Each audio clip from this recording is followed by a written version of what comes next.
It's 1 in the morning, and I'm elbow deep in the engine of my '92 Camaro when Lila's phone lights up on my workbench. The notification sound cuts through the garage like a knife through butter, and I can't help but glance over. 23 years of marriage teaches you to recognize the sounds that matter. The message preview makes my wrench slip. Can't wait to feel you again tomorrow. Room 237, same hotel. Emmer. I set down my tools, real careful-like, the way you handle a loaded weapon. My name's Jake Morrison, and I've been fixing cars in this garage for 15 years, ever since I opened Morrison's Auto Restoration here in Edgewater Crossing. It's honest work, even if it doesn't pay like my wife's fancy public relations job downtown. Lila thinks I don't notice things. She's wrong about that, like she's wrong about most things these days. I wipe my hands on an old rag and pick up her phone. No password. She trusts me that much, at least. Or maybe she's just gotten careless. The message thread with Mike goes back 3 months. 3 months of lunch meetings that ran late, weekend conferences that didn't exist, and business trips to cities where her company doesn't have clients. Jake's working late again. He never pays attention to me anymore. You deserve so much better, beautiful. A woman like you shouldn't be wasted on a grease monkey. Sometimes I wonder what my life would be like if I'd never settled. Settled. That's what 23 years of marriage boils down to.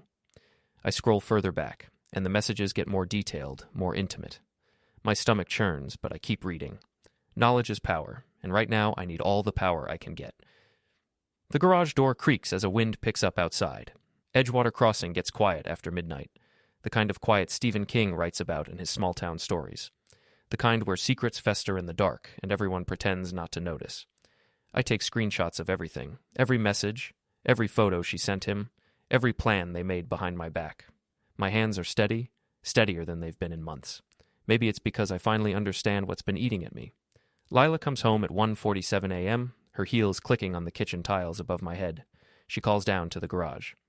"Jake, you still working on that old piece of junk?" "Just finishing up," I call back, my voice surprisingly normal. She doesn't come down to say goodnight. She hasn't done that in over a year. Before we deeper into the story, I have one small request.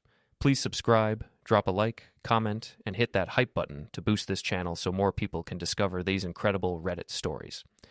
I spend another hour in the garage, not working on the car, but planning. See, when you restore classic automobiles, you learn patience. You learn that the best results come from careful preparation, attention to detail, and perfect timing. You can't rush a restoration, and you sure can't rush revenge. By 3 a.m., I have a plan. The next morning, Lila's up early, fussing with her hair and makeup more than usual. She's wearing the black dress I bought her for our anniversary. The anniversary she said she was too tired to celebrate. "I have that big client meeting today," she says, not looking at me. "Might run late." "Room 237? I ask, taking a sip of my coffee. She freezes, her mascara wand halfway to her lashes. "What did you say?" "I said good luck. Hope it goes well." The color returns to her face slowly. "Oh, thanks." She leaves 20 minutes later, and I wait exactly 10 minutes before following. Mike works at her firm, Henderson and Associates Public Relations. I've met him at company parties, shook his hand, listened to him talk about his BMW and his condo downtown. He's got perfect teeth and hair that probably costs more to maintain than I make in a week. I park across the street from their office building and wait. Sure enough, at 11:30, they both walk out together. She's laughing at something he said, touching his arm. They get into his BMW, the silver one with the vanity plates that read, "My Keep R1. The hotel is 15 minutes away. I know because I've driven past it every day for 3 months, wondering why Lila's GPS kept suggesting routes that went by the Marriott downtown. I don't follow them inside. Instead, I drive to the hardware store and buy a few supplies. A valve stem tool, some industrial adhesive, and a can of spray paint. The clerk, old Pete Kowalski, knows me from the garage. "Working on a project, Jake?" "Something like that." I return to the hotel and find Mike's BMW in the parking garage. Level 2, spot 23, right where Lila's messages said it would be. The car's locked, but I'm not interested in the inside. The valve stem tool makes quick work of all 4 tires. Not slashing, that's destruction of property. Just loosening the valve stems so the air leaks out slowly. By the time they're done with their meeting, Mike's going to need a tow truck. I use the spray paint on the windshield. Homewrecker in bright red letters. Then I stick a note under the wiper blade. Hope she was worth it. Lila's husband. The whole thing takes less than 5 minutes. I'm back at the garage when my phone rings 2 hours later. Lila's name on the caller ID. Jake, something terrible happened. Mike's car was vandalized at the hotel where we were meeting with the client. Someone let the air out of his tires and spray-painted his windshield. That's awful, I say. Did you call the police?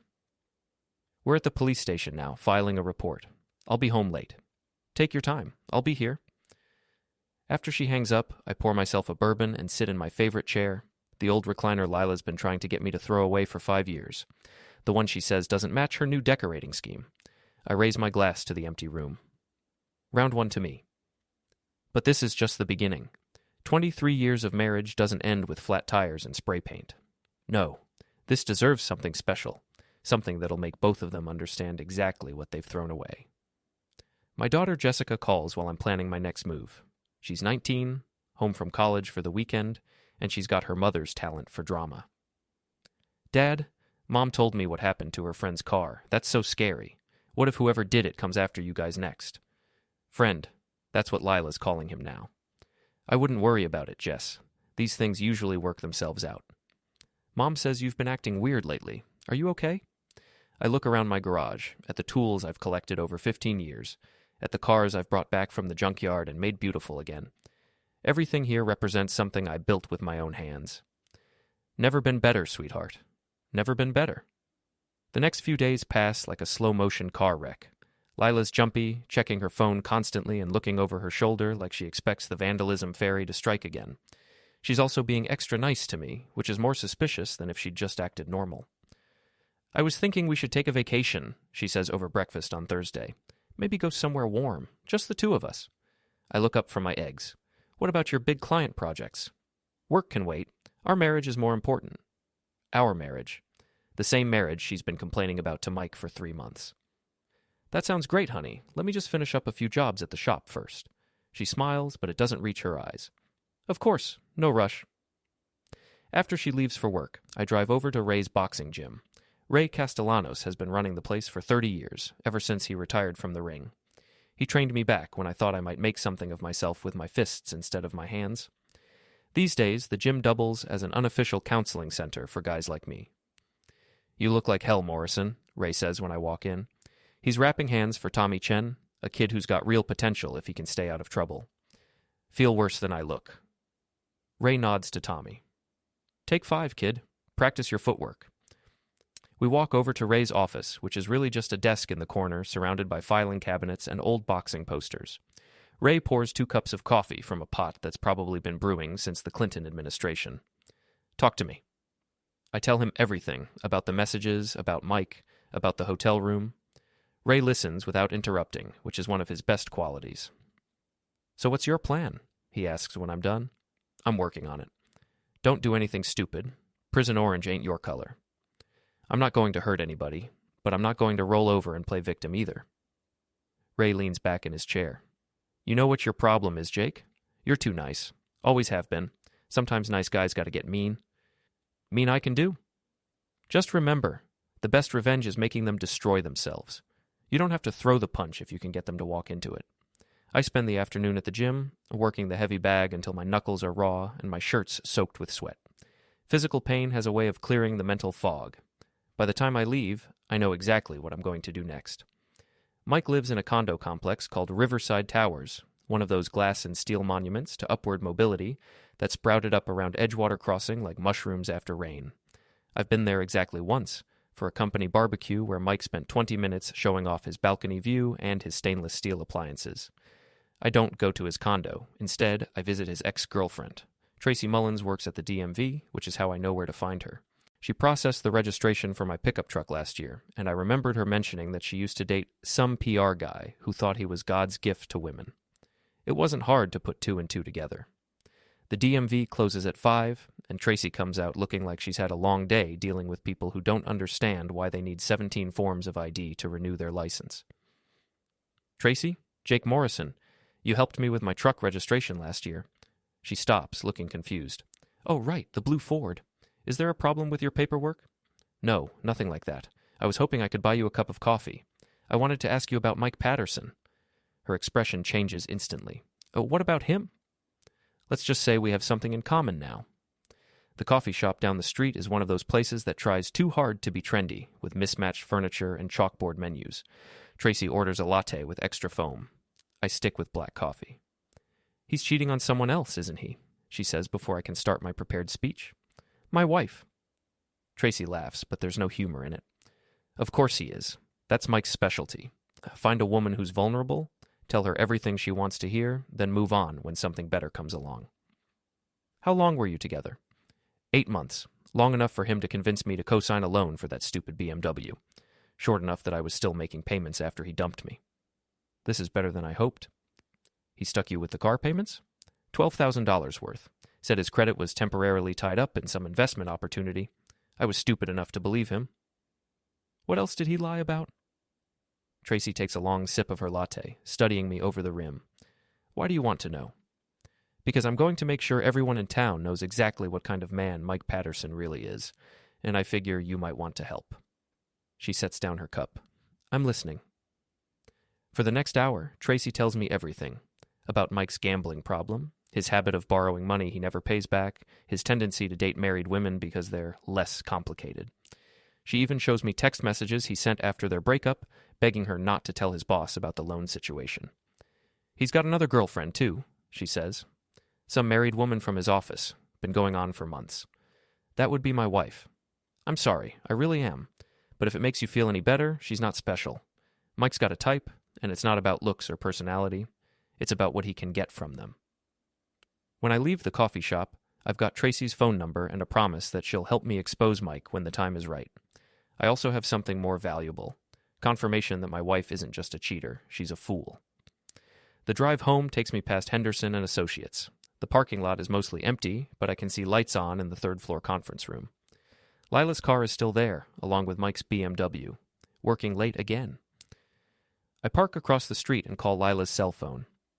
"Hi, honey. Just wanted to let you know I'm picking up dinner. Should I get enough for 2?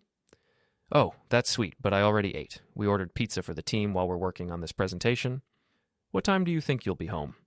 "Probably not until after 10. This client is really demanding." "Okay, love you." "Love you too." I hang up and settle in to wait. At 8:30, Mike and Lila come out of the building together. They don't get in their cars. Instead, they walk 2 blocks to Romano's, an Italian place with dim lighting and intimate seating. I follow them inside and ask for a table in the back section. The hostess, a college-aged girl with purple hair, seats me where I have a perfect view of their corner booth. They're holding hands across the table. Mike's talking animatedly about something, and Lila's laughing like he's the funniest man alive. She never laughs like that with me anymore. I order the lasagna and a beer, and I watch my wife fall in love with another man. It's educational, in a twisted way. I get to see all the little things she used to do with me. The way she leans forward when she's interested, how she touches her necklace when she's nervous, the smile she saves for people she wants to impress. They don't see me, even though I'm less than 30 feet away. People don't notice what they're not looking for. When they finally leave, I wait 5 minutes before following. They go back to the office parking lot, where Mike kisses her goodbye next to her car.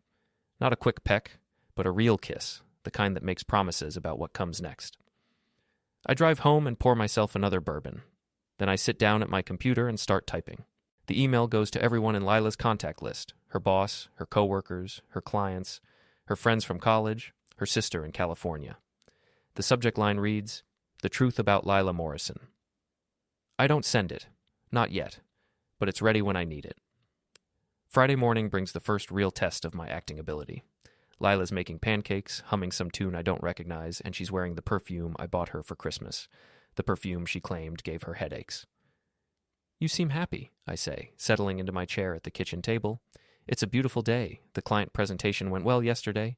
Sometimes it's nice to remember why I love my job. I'm glad things are working out for you at the office." She flips a pancake with more flair than necessary. "Mike thinks I should ask for a promotion. He says I'm wasted in my current position." "Mike seems to have a lot of opinions about your career." "He's just being supportive. It's nice to work with someone who believes in me." The pancakes taste like cardboard, but I clean my plate and compliment her cooking. After she leaves for work, I make a phone call to Henderson and Associates. "I'd like to speak with Richard Henderson, please." "May I ask who's calling?" "Jake Morrison. I'm Lila Morrison's husband. I have some information about one of his employees that I think he'd want to know." Henderson agrees to meet me for lunch at a restaurant downtown. He's a thin man in his 60s with silver hair and the kind of expensive suit that costs more than most people make in a month. I've met him at company parties, where he always seemed more interested in talking to the wives than the husbands. "Mr. Morrison, you said this was about one of my employees?" "Mike Patterson. I thought you should know he's been using company time and resources to conduct a personal relationship with my wife." Henderson's expression doesn't change. "That's a serious accusation." I slide a folder across the table. Inside are printouts of Mike and Lila's text messages, photos of them at Romano's, and a detailed timeline of their meetings over the past 3 months. "I'm not looking to cause trouble," I say, "but I thought you should know that your employee is compromising the integrity of your workplace." Henderson flips through the pages slowly. These are quite detailed. I'm a thorough person. "What exactly are you hoping to accomplish with this information?" "I want Mike Patterson fired. Today. And if I don't?" I lean back in my chair. "Then I guess I'll have to find other ways to handle the situation. Ways that might not be as discreet." Henderson closes the folder. "I'll look into this matter immediately." "I appreciate your time." I'm back at the garage by 2 o'clock when my phone starts ringing. First it's Lila, her voice tight with panic. "Jake, something terrible happened at work. Mike was let go today. They won't even tell us why." "That's awful. Was it budget cuts?" "I don't think so. Security escorted him out like he was some kind of criminal. He's devastated." "I'm sure he'll land on his feet. Guys like Mike always do." The second call comes from Mike himself, which surprises me. "Jake, I need to talk to you. It's important." "About what?" "I think someone's targeting me and Lila. First my car, now my job. I'm worried about her safety." "Where do you want to meet?" "Your garage. I'll be there in 20 minutes. I spend those 20 minutes preparing. Not weapons, I'm not that kind of man. But I do move a few things around, make sure the security camera is working, and unlock the back door in case I need an exit. Mike arrives in an Uber, which tells me his BMW is still in the shop getting the spray paint removed. He looks like a man who's had a very bad week. "Thanks for seeing me," he says, glancing around the garage nervously. "No problem. What's on your mind?" "I think someone knows about me and Lila." "Knows what about you and Lila?" He studies my face, looking for tells. "That we've been working closely together. Someone might have gotten the wrong idea." "What kind of wrong idea?" "Jake, I'm going to be straight with you. Lila and I have developed feelings for each other. It wasn't planned, and we never meant for it to happen, but we can't deny what we feel anymore." I set down the wrench I've been holding. "Are you telling me you're sleeping with my wife?" "I'm telling you that we're in love." The silence stretches between us like a taut wire. Mike shifts his weight from foot to foot, probably wondering if he's made a mistake coming here. "How long?" I ask finally. 3 months. "But Jake, you have to understand." "I understand plenty. I understand that you've been lying to me every time we've talked. I understand that my wife has been lying to me every day for 3 months. I understand that you both think I'm stupid enough to believe this just happened." "It's not like that." "Then what is it like, Mike? Explain it to me." He takes a deep breath. "Lila's not happy, Jake. She hasn't been happy for a long time. She needs someone who appreciates her, someone who can give her the life she deserves." "And that someone is you?" "Yes." I walk over to my workbench and pick up a printout of their text messages. "Is this the life she deserves? Sneaking around hotel rooms, lying to her husband, helping you cheat on your car payments?" Mike's face goes pale. "How did you get those messages?" "Same way I got your employment records, your credit report, and your ex-girlfriend's phone number. Same way I got you fired this morning." "You got me fired?" "I showed your boss exactly what kind of employee he had. Turns out Henderson and Associates has a strict policy about workplace relationships, especially when they involve married employees conducting affairs on company time." Mike takes a step backward. "You can't do this." "I already did, and this is just the beginning." I walk to the garage door and hit the button to close it. The metal door rumbles down, sealing us inside. "What are you doing?" "Having a conversation. See, Mike, you made a mistake. You thought you could take my wife, destroy my marriage, and walk away without consequences. But you forgot something important." "What's that?" "I'm not as nice as you think I am." I move closer, and Mike backs up until he hits the wall. "Here's what's going to happen. You're going to stay away from my wife. You're going to leave Edgewater Crossing and never come back. And if I ever see you again, if I even hear your name mentioned in this town, I'm going to make your life very unpleasant. You can't threaten me." "I'm not threatening you. I'm educating you. See, I know about your gambling debts. I know about the money you borrowed from Tracy that you never paid back. I know about the other married women you've been seeing, and I know that your new unemployment status is going to make it very hard to keep up with all those obligations. Mike's breathing hard now. What do you want? I want you gone. Tonight, pack your bags, get out of town, and don't look back. And if I don't? I smile, and I can see in his eyes that it's not a pleasant expression. Then I start sharing what I know with everyone in town. Your landlord, your creditors, your family, your friends. By the time I'm done, you won't be able to get a job delivering pizza. I walk over to the garage door and hit the button to open it. Your Uber's waiting. Mike straightens his shirt and tries to recover some dignity. This isn't over. Yes, it is. You just don't know it yet. After he leaves, I pour myself a drink and call Tracy. It's Jake Morrison. I need that favor we talked about. What do you want me to do? Make some phone calls. Let people know that Mike Patterson is leaving town because he can't pay his debts. Make sure everyone knows he's not the successful businessman he pretends to be. Consider it done. The third call is to Ray at the gym. It's Jake. I need to borrow your nephew Kevin for a computer project. What kind of project? The kind that makes cheating wives very unhappy. Ray chuckles. I'll have him call you. By 6 o'clock, I've set everything in motion. Mike will be gone by morning, either because he's smart enough to take my advice or because staying in town will become impossible. Either way, phase 2 of my plan can begin. Lila comes home at 7, her eyes red from crying. Mike's leaving town, she says. He got another job offer, and he has to start Monday. That was fast. Too fast. We didn't even get to say goodbye properly. She goes upstairs without eating dinner. I hear her on the phone, probably trying to call Mike, but his number's already been disconnected. Kevin works fast. I sleep in the guest room that night. When I wake up Saturday morning, Lila's car is gone. There's a note on the kitchen table. Gone to see Jessica. Need some time to think. Perfect. That gives me the weekend to prepare for the final phase. Lila stays at Jessica's apartment through the weekend, which gives me time to put the finishing touches on my plan. Sunday evening, she comes home with our daughter in tow. Jessica's got that look she gets when she's about to deliver a lecture. Chin up, shoulders back, ready for battle.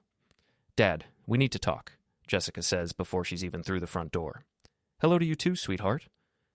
Mom told me about Mike, how you got him fired and drove him out of town. I look at Lila, who's standing behind Jessica like she's using our daughter as a human shield. Is that what she told you? She told me you've been stalking them, threatening Mike, acting like some kind of psychopath. Psychopath. That's a strong word. Jessica crosses her arms. Mom deserves to be happy. If she found someone who makes her happy, you should be supportive. Even if that someone is married to another woman and has been lying to both of them. Jessica's confidence wavers. What are you talking about? I walk to the kitchen counter and pick up a manila folder. Mike Patterson has been seeing at least 3 different women over the past year. Your mother was just one of them. That's not true, Lila says quickly. Tracy Mullins, his ex-girlfriend who's still paying off his car loan. Sandra Chen, a married woman from his gym. And your mother. He's got a type. Women who are vulnerable and willing to support him financially. I hand Jessica the folder. Inside are photos, text messages, and financial records that Kevin helped me compile. Jessica flips through the pages, her expression changing from anger to confusion to disgust. Mom, did you know about these other women? Lila's face has gone white. Those could be fake. People can fake anything with computers these days. Call Tracy, I say, handing Jessica my phone. Her number's in my contacts. Ask her about Mike's gambling debts and the money he owes her. Jessica makes the call. The conversation lasts 10 minutes, and by the end of it, my daughter is looking at her mother like she's never seen her before. Mom, is it true? Did you give Mike money? Lila sits down heavily in the kitchen chair. He was going through a rough patch. His investment portfolio was tied up, and he needed a short-term loan. How much? $15,000. Jessica's jaw drops. $15,000? That's my college fund money. It was supposed to be temporary. He was going to pay it back with interest. I lean against the counter, watching my wife's world crumble in real time. Tell her about the credit cards, Lila. What credit cards? Jessica demands. I may have used our joint card to help him with some expenses. How much? Lila's voice is barely a whisper. $8,000. Jessica slams the folder down on the table. $23,000? You gave some guy $23,000 of our family's money? It wasn't like that. We were going to be together. We were going to start a new life. With what money? I ask. His? He doesn't have any. He was planning to live off you until he found his next mark. The kitchen falls silent except for the hum of the refrigerator and the sound of Jessica's angry breathing. I can't believe this, Jessica says finally. I defended you. I called Dad terrible names because I thought he was being cruel and unreasonable. But you've been lying to everyone. Honey, you don't understand. I understand perfectly. You threw away your marriage and our family's financial security for a con man who was playing you the whole time.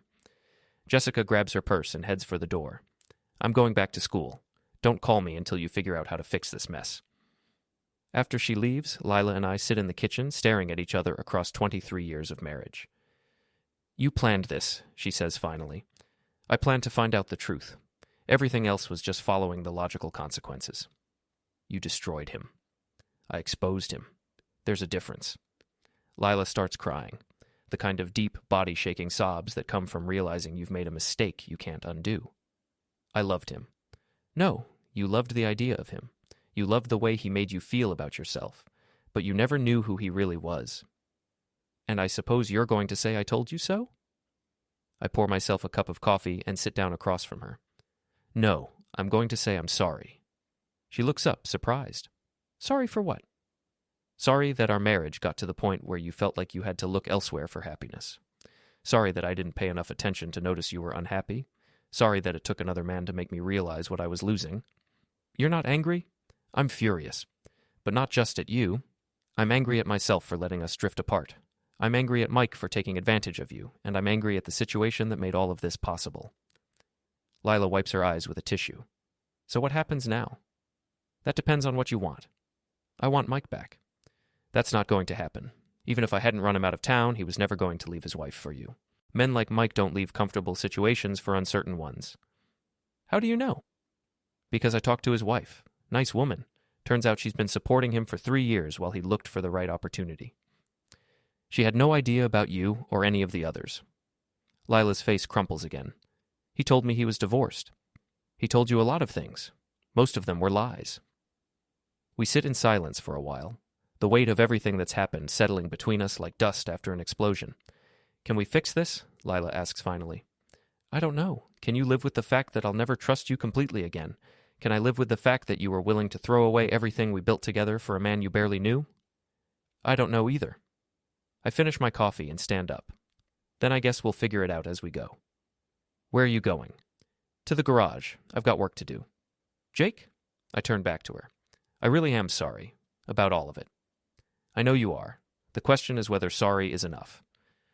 I spend the rest of the evening in the garage, not working on any particular project, but just being around the tools and machinery that make sense to me.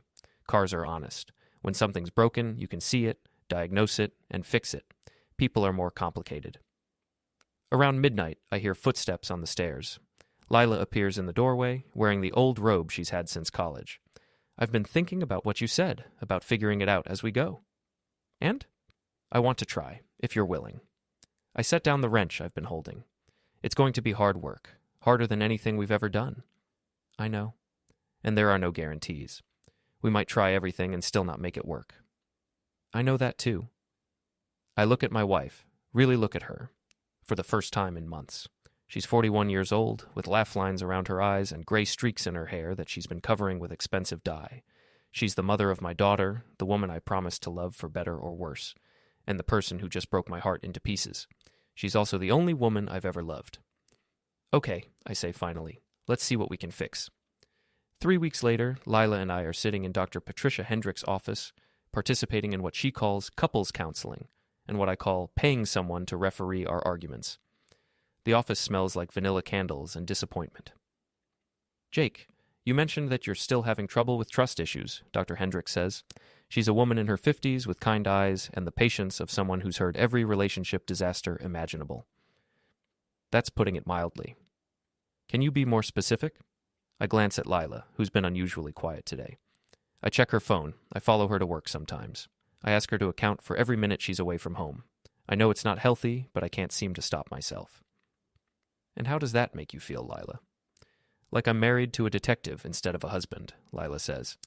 I understand why he doesn't trust me, but this level of surveillance is suffocating. Jake, do you think this behavior is helping or hurting your relationship? Probably hurting, but every time I try to give her space, my brain starts imagining all the ways she could be lying to me again. Dr. Hendricks makes a note on her pad. Trust isn't rebuilt overnight. It's a process that requires patience from both partners. How much patience? I ask, because I'm starting to feel like I'm the only one doing the work here. Lila turns to face me. That's not fair. I've been completely transparent about everything. I gave you all my passwords, I check in constantly, I even quit my job so you wouldn't worry about me working with other men. You didn't quit your job for me. You quit because Henderson fired you after he found out about the affair? Same result. Different motivation? Dr. Hendricks holds up a hand. Let's focus on solutions rather than relitigating the past. What would it look like if you both felt secure in this relationship? I consider the question. I guess I'd stop expecting her to disappear every time she leaves the house. And Lila? I'd like to feel like my husband loves me instead of just tolerating me because divorce is expensive. That hits harder than I expected. Is that what you think? That I'm only staying for financial reasons? Sometimes you're angry all the time, Jake. Even when you're trying to be nice, I can see the resentment in your eyes. She's not wrong. The anger sits in my chest like a constant low-grade fever, flaring up at unexpected moments. When she laughs at something on TV, when she takes too long at the grocery store, when she says Mike's name, which she still does sometimes without thinking. I don't know how to stop being angry, I admit. That's honest, Dr. Hendricks says. Anger is often a secondary emotion. What do you think might be underneath it? Fear, I guess. Fear that she'll do it again. Fear that I'm not enough for her. Fear that I wasted 23 years loving someone who was just settling for me. Lila starts crying, which has become a regular feature of these sessions. I wasn't settling, she says. I was lost. I felt invisible and unimportant, and Mike made me feel special. It was selfish and stupid, but it wasn't about not loving you. Then why didn't you talk to me? Why didn't you tell me you were unhappy? Because I didn't think you'd care. You were so focused on the garage and your projects that I felt like I was just part of the furniture. So you decided to redecorate? Jake, Dr. Hendricks says gently. Sarcasm isn't going to help here. Sorry, it's a defense mechanism. What would it look like if you dropped the defenses? I lean back in the chair and close my eyes. What would it look like? Probably like the most terrifying thing imaginable, being completely vulnerable to the person who already hurt me more than I thought possible. It would look like me admitting that I'm scared, I say finally. Scared that I'm not interesting enough, or successful enough, or romantic enough to keep my wife happy.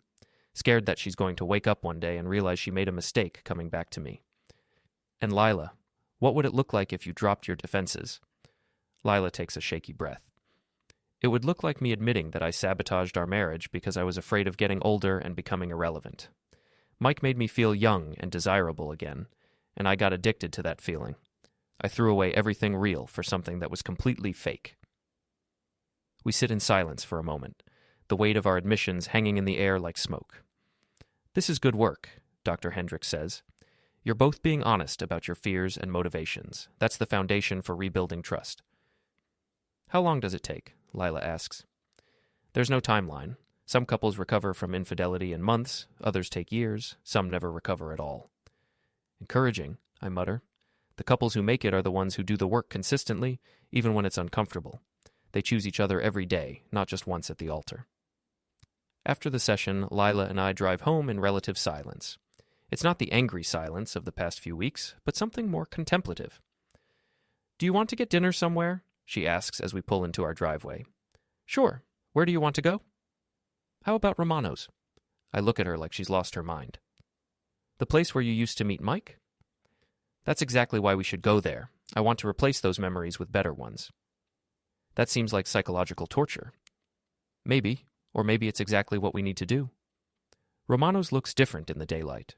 Less romantic, more like what it actually is. A decent Italian restaurant in a strip mall. The hostess seats us in the same section where I watched Lila hold hands with another man 6 weeks ago.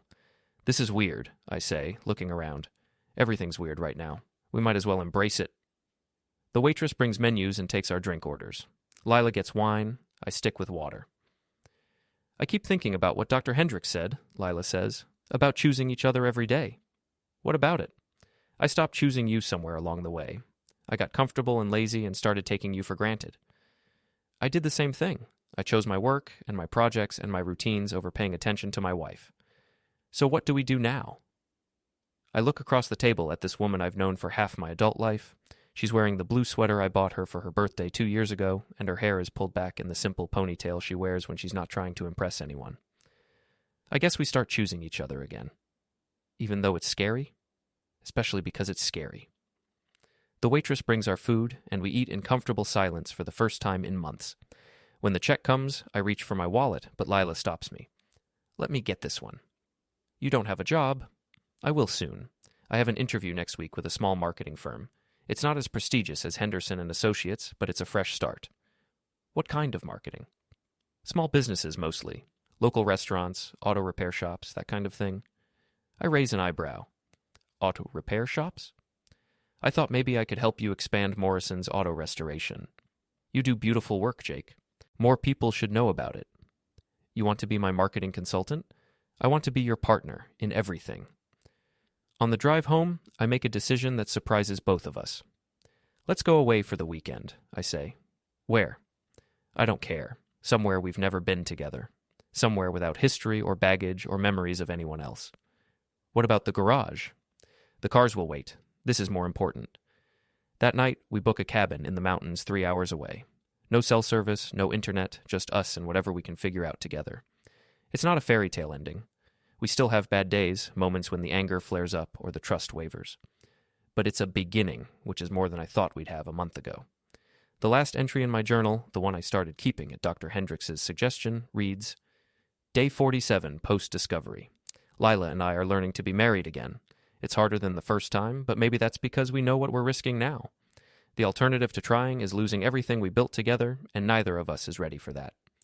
Mike Patterson was a symptom, not the disease.